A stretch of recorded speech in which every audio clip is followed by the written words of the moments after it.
Hello everyone.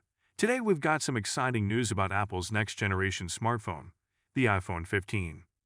Apple's iPhone 15 is still months away from being announced, but thanks to the efforts of Ian Zelbo, we've got our hands on some 3D render that reveals some of the design changes and features that Apple is planning for the iPhone 15. So, what are the changes we can expect on the iPhone 15? Well, one of the most noticeable changes is that Apple is ditching the notch for a dynamic island instead. This is a feature that was introduced on the iPhone 14 Pro models last year, and it consists of an oval-shaped cutout at the top of the screen that hides the front camera and Face ID sensors. What's even more exciting is that it looks like the dynamic island will be making its way to all four iPhone models, so no one will be left out. It's unlikely that Apple would choose to have outdated technology on the larger size of their newest flagship phones.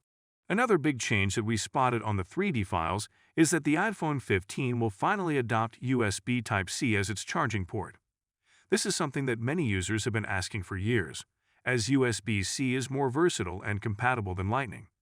It can also support faster charging and data transfer speeds than Lightning. But that's not all. Apple seems to be keeping the classic dual camera setup for the standard iPhone. The third camera and LiDAR still seem to be exclusive to the Pro model iPhones. The information about the price, color, or specs of the iPhone 15 has not been revealed yet, but we'll keep you updated as soon as we hear more. Thanks for watching, and don't forget to subscribe to our channel for more exciting tech news and updates.